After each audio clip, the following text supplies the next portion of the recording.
वैष्णव दुखी हो गए, भगवान को सहन नहीं होता। वसुदेव जी महान वैष्णव है, भगवत भक्त है, कंस वसुदेव जी को त्रास देवे तो भगवान जल्दी प्रकट हो जाए। ऐसा विचार करके देव आकाशवाणी के द्वारा बोलते हैं। देवों ने कंस को कहा है, मूर्ख तेरे को अक्ल नहीं है, जिस देवकी को पहुंचाने के लिए तू जाता है, देवकी का 8वां गर्भ तेरा काल है। कंस राजा ने आकाशवाणी सुनी। कंस ने विचार किया, देवकी को मैं मार डालूं तो गर्भ रहेगा नहीं, मित्र शत्रु हो जाता है। समय जब बदलता है तब मित्र शत्रु हो जाता। कंस प्रेम से पहुंचाने के लिए जाता था, आकाशवाणी सुनी कि देवकी का 8वां गर्भ तेरा काल है, शत्रु हो गया, देवकी जी को मारने के लिए तैयार हुआ। वसुदेव जी समझाते हैं, क्या करते हो, जिसका जन्म हुआ है उसको मरना पड़ता है, मरण का निवारण अशक्य है, मरण को सुधारने का प्रयत्न करो। जिसका मरण मंगलमय हुआ वो किसी मां के पेट में नहीं जाता है। मरण बिगड़ता है वेर करने से, और मरण बिगड़ता है वासना से। वेर और वासना का जो विनाश करता है, किसी भी जीव के साथ वेर हुआ हो, 1-2 बार उसके घर में जाकर के हाथ जोड़ो, वेर का विनाश करो। वेर से मरण बिगड़ता है, वासना से मरण बिगड़ता है। मन को बार बार समझाओ, संसार में ऐसा कोई सुख नहीं है जो सुख अनेक बार भोगा न हो। सुख भोगने से आज तक शांति कहां मिली है? अब सुख भोगने से क्या शांति मिलेगी? अब कोई सुख भोगना नहीं है, अब सतत भक्ति करना है। भोग में क्षणिक सुख है, त्याग में अनंत सुख है। विवेक से मन को समझाओ, वासना का विनाश करो, वेर का विनाश करो, मरण मंगलमय होगा। जिसका मरण मंगलमय होता है उसका फिर से जन्म नहीं होता। मरण का निवारण अशक्य है, मरण को सुधारने का प्रयत्न करो। वसुदेव जी ने तो बहुत सुंदर उपदेश दिया है, कंस मानता नहीं है। कंस ने कहा, मैं आकाशवाणी मैंने सुनी है, देवकी का 8वां गर्भ मेरा काल है, इसको मैं मार डालूंगा तो मेरे काल का जन्म होगा नहीं। वसुदेव जी समझाते हैं, स्त्री को नहीं मारना चाहिए। जिस घर में पुरुष स्त्री को मारता है उस घर में दरिद्रता आती है। स्त्री लक्ष्मी जी का अंश है। स्त्री अपराध करे तो भी स्त्री को नहीं मारना चाहिए। स्त्री के साथ बोलना छोड़ दो, एक अक्षर बोलना ही नहीं, सुधरेगी। मारना नहीं चाहिए। यत्र नार्यस्तु पूज्यन्ते रमन्ते तत्र देवताः। तेरी छोटी बहन है, इसको तो मारता है कि योग्य नहीं, तेरी अपकीर्ति होगी। जिसकी जगत में अपकीर्ति है वो जीते जी मरा हुआ ही है। जिसकी अपकीर्ति छाई भई वह यमलोक गयो न गयो। तुलसी जब मन शुद्ध भयो तब तीर्थ तीर गयो न गयो। सबसे बड़ा तीर्थ कौन है? अपने मन को सर्वकाल पवित्र रखना ही महान तीर्थ है। जो अपने मन को सर्वकाल पवित्र रखता है वो महान तीर्थ में है। वसुदेव जी उपदेश करते हैं, कंस मानता ही नहीं। वसुदेव जी ने कंस राजा को समझाया है, देवकी को तू मारेगा तेरी अपकीर्ति होगी। देवकी के यहां जितने बालक होने वाले सभी मैं तेरे को दे दूंगा। कंस को यह विचार अच्छा लगा, मेरी छोटी बहन है, उसको मारने से मेरी अपकीर्ति होगी, देवकी के बालकों को मैं मारूंगा। कंस ने कहा, मेरे को वचन दो। वचन दिया है, विश्वासघात न करो। ना, विश्वासघात नहीं करो। कंस के त्रास से देवकी जी को छुड़ा करके कंस अपने घर में गया। वसुदेव देवकी घर में आए, देवकी को छुड़ाया है, बालक हुआ है। वसुदेव जी को याद आता है, मैंने कंस राजा को वचन दिया, देवकी का बालक मैं तेरे को। अंदर जाते बालक बहुत सुंदर था। देवकी जी रोने लगी है, मेरा भाई उसको मार डालेगा।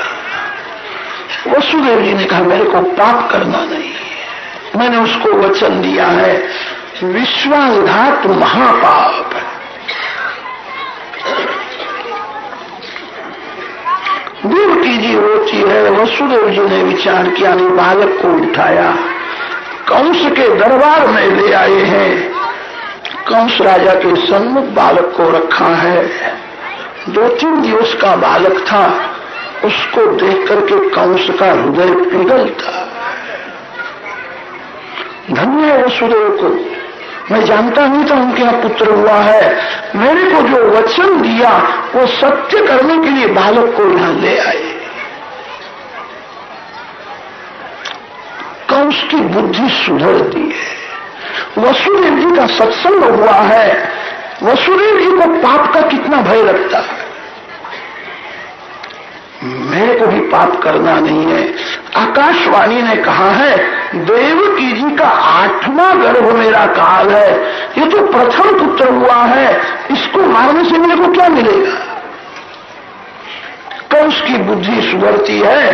कंस ने वसुदेव जी को कहा है, ये बालक आपके घर में ले जाओ, 7 बालक घर में रखना, 8वां जो होगा वही मेरा काल है, उसको मैं मारूंगा।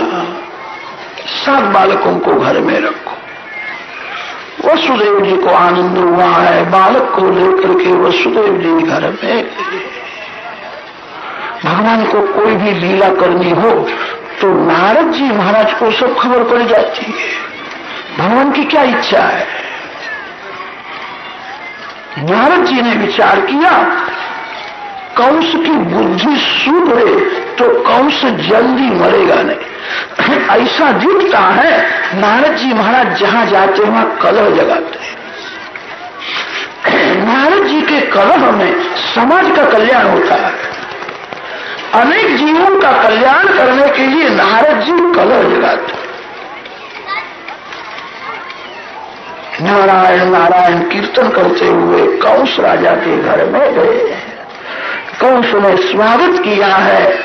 नारद जी कंस राजा को समझाते, अरे देवों की वाणी गूढ़ार्थ से भरी हुई होती है, उसका अर्थ समझना बड़ा कठिन होता है। तो शत्रु के ऊपर दया रखता है वो ठीक नहीं है। शत्रु को कभी साधारण समझना नहीं, रोग को कभी साधारण मानना नहीं। साधारण रोग कभी बहुत दुख देता है, पाप को साधारण समझना नहीं। साधारण पाप भी मन को बहुत बिगाड़ता है। पाप, रोग और शत्रु तीनों समान है। शत्रु के ऊपर तो दया भाव रखता है, ठीक नहीं है। अरे देवों की भाषा गूढ़ार्थ से भरी हुई होती है। 8वां जो पुत्र होने वाला है उसी को हम प्रथम माने तो आज जो हुआ है सो 8वां होगा कि नहीं। कंस ने कहा 8वां जो होने वाला है उसी को प्रथम गिनने से आज जो हुआ है वो 8वां हो जाएगा। अरे कोई भी बालक 8वां हो सकता है। अंगूठे से गिनती करो तो छोटी अंगुली 5वीं होती है, छोटी अंगुली से गिनती करो तो अंगूठा 5वां हो जाता है। ये तो गिनती करने वाले के मन ऊपर आधार है। कोई भी बालक 8वां हो सकता है। कंस ने कहा महाराज तो बालक को, एक एक बालक को मार डालो। नारद जी महाराज बोलने में बड़े चतुर है। नारद जी ने कहा अब मेरा संध्या करने का समय हो गया है, जय श्रीमन नारायण, मैं संध्या करने के लिए जाता हूं। तेरे को जो योग लगे सो कर, मेरे को अब संध्या करनी है। नारायण नारायण कीर्तन करते हुए नारद जी वहां से चले गए। कंस का बुद्धिभेद किया। कंस ने विचार किया, संत कभी ऐसा नहीं बोलते हैं कि बालक को तू मार डाल। उनका कहने का अभिप्राय यही था, बहुत प्रेम से मेरे को कहने के लिए आए थे, मेरे को समझना चाहिए। वसुदेव देवकी देखते हैं और कंस बालक को मारता है। वसुदेव देवकी को कारागृह में रखता है, कोई अपराध नहीं है, हाथ में पांव में लोहे की बेड़ी है। थोड़ा विचार करो, ये भगवान के जो माता पिता होने वाले हैं, वसुदेव देवकी ने कितना दुख सहन किया। कोई अपराध नहीं है, कैद में रखता है, संपत्ति का नाश हुआ है, संतति का नाश हुआ है। कारागृह में वसुदेव देवकी अति दुख को सुख समझ करके भक्ति करते हैं। दुख को सुख मानो, भक्ति करो। जो दुख सहन करता है उसको बहुत मीठा फल मिलता है। सुख में भगवान की कृपा समझना, ये तो साधारण वैष्णव का लक्षण है। अति दुख में जो भगवान की कृपा मानता है, कारागृह में अति दुख है, अति दुख में वसुदेव देवकी हृदय को जलाते नहीं है। भगवान ने जो किया अच्छा ही किया, हमको कैद में रखा अच्छा हुआ। कारागृह में दिन भर भक्ति करने का समय मिलता है, यहाँ कोई मिलने के लिए नहीं आता, यहाँ कोई प्रवृत्ति नहीं है। घर में तो बहुत से लोग मिलने के लिए भी आते हैं, भक्ति में विघ्न करते हैं। सर्वकाल भक्ति करने के लिए भगवान ने मेरे को कैद में रखा। दुख को सुख मान करके जो भक्ति करता है उसको भगवान मिलते हैं। कारागृह के अति दुख में मन को शांत रखते, नारायण का ध्यान करते, नारायण नारायण कीर्तन करते। 6 बालकों की हिंसा कंस राजा ने की है। देवकी जी के पेट में 7वां गर्भ रहा है। बलराम जी महाराज आए, भगवान ने योग माया को आज्ञा की है, भगवान जी को उठा करके वहां से गोकुल में, नंद बाबा के गोकुल में रोहिणी जी है, रोहिणी जी के पेट में तू रख दे। तेरा जन्म यशोदा जी के यहाँ कन्या रूप से होगा। मेरा प्रागट्य मथुरा के कारागृह में होने वाला है। मेरे पिता मेरे को लेकर के गोकुल में आवेंगे और तेरे को लेकर के मथुरा जाएंगे। कंस तेरे को मारने का प्रयत्न करेगा, उसके हाथ में से निकल जाना, को क्या मार सकता है। भगवान जगत में आते हैं तब भगवान को भी माया की जरूरत पड़ती है। संसार मायामय है। कितने काम ऐसे होते हैं भगवान नहीं करते हैं, माया ही करती है। सूर्य नारायण सभी को प्रकाश दे सकते हैं, सूर्य नारायण किसी को अंधेरे में नहीं रख सकते। कितने काम माया ही करती है। भगवान कभी माया के अधीन नहीं होते। जीव माया का दास होकर के काम करता है तो माया उसको रुलाती है। आप सब वैष्णव हो, आप सब प्रभु के प्यारे हो, आप परमात्मा के अंश हो, माया का उपयोग करो। माया के अधीन होना अच्छा नहीं है। माया आरंभ में सुंदर सी लगती है, जीव माया के अधीन होकर के सुख भोगता है तो माया राक्षसी हो जाती है, फिर मन में से निकलती नहीं है। अपने स्वरूप को भूलना नहीं, मैं भगवान का अंश हूं, मैं भगवान का दास हूं, मैं माया का गुलाम नहीं हूं। अपने स्वरूप में जो स्थिर रहता है उसको माया त्रास नहीं देती है। जो माया के अधीन हो जाता है उसी को माया रुलाती है। भगवान भी जगत में आते हैं तब माया को लेकर के आते हैं। योग माया को आज्ञा दी है, बलराम जी को वहां से उठाया है, रोहिणी जी के पेट में रखा। 9 मास परिपूर्ण हुए हैं। परम पवित्र भाद्रपद मास शुक्ल पक्ष षष्ठी तिथि मध्याह्न काल में श्री बलराम जी महाराज की दाऊ भैया आए हैं। श्री कृष्ण भगवान के बड़े भाई है। भाद्रपद शुद्ध षष्ठी के दिन उनका प्रागट्य हुआ है। बलराम जी गोरे हैं, बड़े बलवान हैं। बलराम जी महाराज आंख खोलते नहीं, आंख बंद रखते। बलराम जी ने विचार किया है, श्री कृष्ण दर्शन के लिए मैं आंख खोलूंगा, आंख में से श्री कृष्ण को अंदर ले जाऊंगा, फिर जगत को आंख दूंगा। आप जिसको आंख देते हो वह आंख में से आपके मन में आ जाता है। आप जिसको आंख देते हो उसको मन देना ही पड़ता है। जगत को आंख देते हो तो विचार करो, किसको मैं आंख देता हूं, किस भाव से देता हूं। जगत को संत उपेक्षा भाव से देखते हैं। आप कथा में आए तब मार्ग में कचरा पड़ा था, वो आपने देखा है।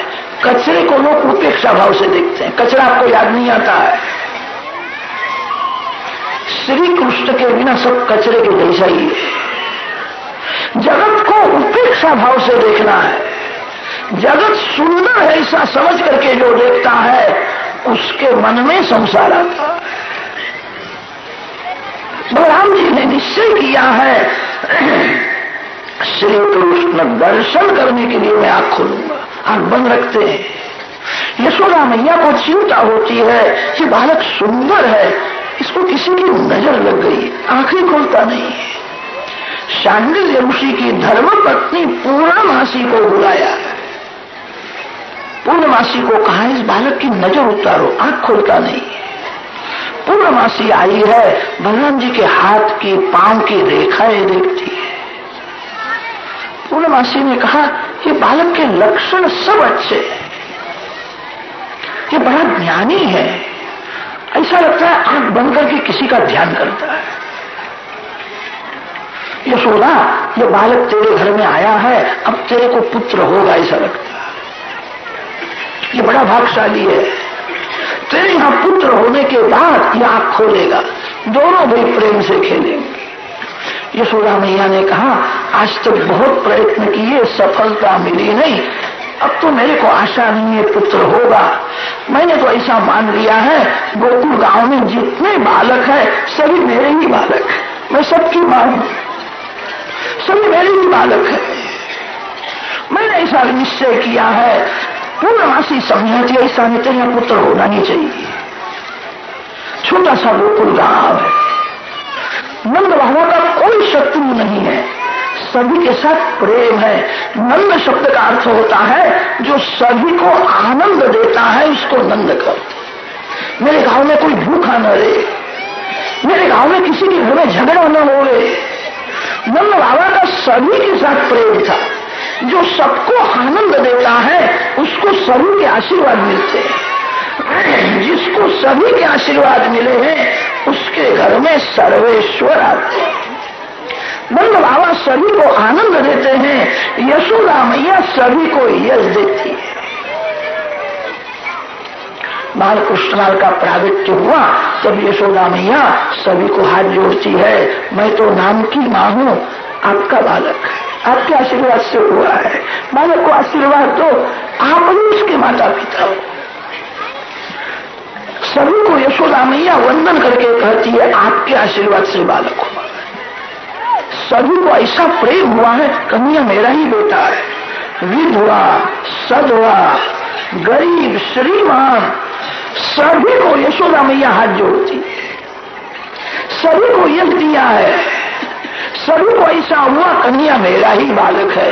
किसी के घर में बालक होवे तो गांव के सभी लोग नाचते हैं। बालकृष्ण जब प्रकट हुए हैं तब गोकुल के सभी ब्रजवासी नाचने लगे। सभी ब्रजवासियों के हृदय में ऐसा प्रेम हुआ है, कन्हैया मेरा बालक है। यशोदा जी ने कहा है, मेरे आशीर्वाद से बालक हुआ है, कन्हैया मेरा ही बालक है। इस भाव में सभी का हृदय पिघला है, सभी नाचने लगे, कन्हैया मेरा है। गोकुल के सभी ब्रजवासी नंद बाबा को, यशोदा मैया को आशीर्वाद देते थे, सब कुछ अच्छा है, नंद बाबा के घर में पुत्र नहीं है। नंद बाबा के घर में पुत्र हुए, इसीलिए सभी ब्रजवासियों ने निर्जल एकादशी का व्रत किया। एकादशी का व्रत निर्जल करते हैं, रात्रि में जागते हैं, नारायण नारायण नारायण कीर्तन करते हुए नारायण की प्रार्थना करते हैं, नंद बाबा के घर में पुत्र हो। 23 एकादशी निर्जल करने के बाद श्री कृष्ण प्रकट हुए। भाद्रपद शुद्ध षष्ठी के दिन बलराम जी का प्रागट्य हुआ है। भाद्रपद शुद्ध एकादशी से सभी ब्रजवासी निर्जल एकादशी व्रत करते हैं, रात्रि में जागते हैं, नारायण नारायण कीर्तन करते हैं। जिस घर में सभी जीव एकादशी का व्रत करते हैं, जिस घर में गरीब की पूजा होती है, जिस घर में गायों की सेवा होती है, वहां गोपाल कृष्ण आते हैं। ये ब्रजवासी गोकुल के बहुत पढ़े लिखे नहीं है, उनके पास संपत्ति नहीं है, गरीब है, सभी एकादशी का व्रत करते हैं। आंगन में कोई साधु आवे, ब्राह्मण आवे, गरीब आवे, बहुत प्रेम से भोजन कराते। सभी नारायण की प्रार्थना करते थे। 23 एकादशी होने के बाद श्री कृष्ण का प्रागट्य। आप सभी लोग एकादशी का व्रत करो। आपके आंगन में कोई साधु आवे, गरीब आवे, उसको भगवान का स्वरूप समझ करके प्रेम से पूजा करो। जिस घर में गरीब की पूजा होती है, जिस घर में गायों की सेवा होती है, वहां गोपाल कृष्ण आते हैं। ब्रजवासियों को अलौकिक आनंद दिया है, प्रकट हुए हैं मथुरा में, गोकुल के ब्रजवासियों को आनंद देते हैं। यशोदा जी के पेट में गर्भ रहा है, उस समय देवकी जी भी सगर्भा हुई है। भगवान देवकी माँ के पेट में से बाहर नहीं आए हैं, देवकी जी के हृदय में विराजमान अंतर्यामी नारायण बाहर प्रकट हुए। भगवान माँ के पेट में से बाहर नहीं आए। आविवेश अंश भागेन मन आनक दुंदुभे।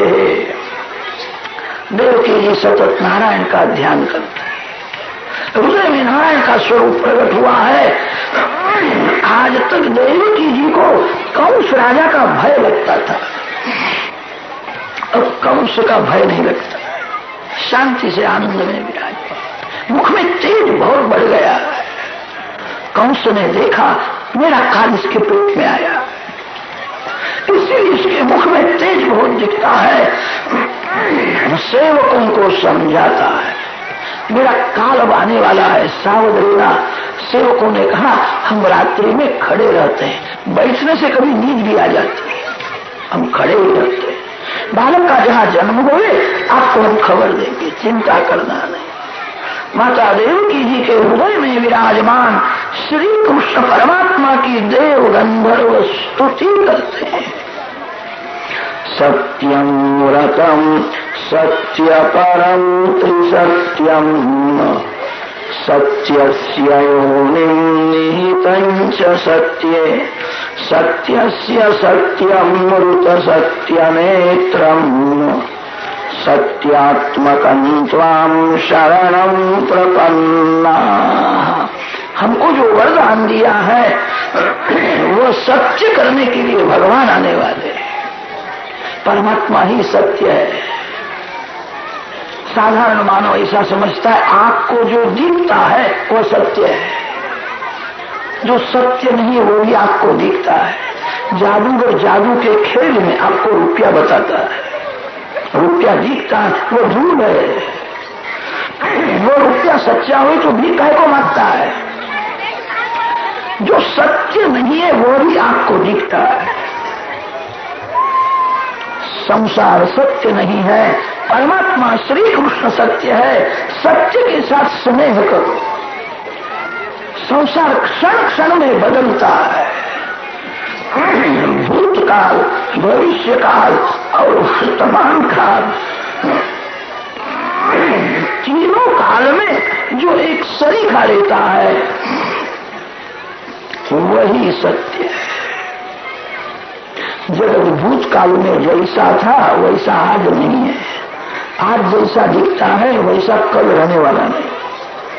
क्षण क्षण में बदलता है। जगत के पीछे मत पड़ो। परमात्मा का स्वरूप कभी बदलता नहीं है। भगवान के पीछे पड़ो।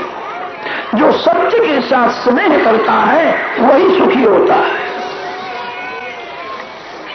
देवों ने स्तुति की है, देवकी जी को आश्वासन दिया है। अब भगवान प्रकट होने वाले हैं, चिंता न करो। 9 मास परिपूर्ण हुए, प्रभु के प्रागट्य का समय हुआ है, परम पवित्र समय प्राप्त हुआ है। 10 दिशाएं प्रसन्न हुई है, मंद सुगंध शीतल वायु बहने लगा है। रामावतार में वायुपुत्र हनुमान जी सेवा करते थे। रामावतार में वायुदेव को सेवा का लाभ नहीं मिला है। मेरा पुत्र हनुमान वहां सेवा करता है। कृष्ण लीला में साक्षात वायुदेव सेवा में आए। श्री कृष्ण गायों को लेकर के वृंदावन में ले जाएंगे। भगवान को गर्मी का परिश्रम मैं नहीं होने दूंगा।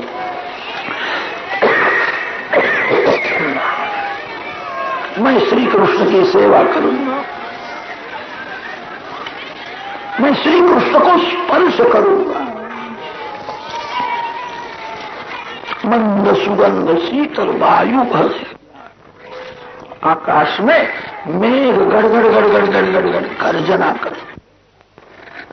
मेरा खारा पानी ले जाओ। उस खारे जल को मधुर बना करके जगत को दो। मेघ खारा पानी पी जाते हैं और जगत को मधुर बना करके देते हैं।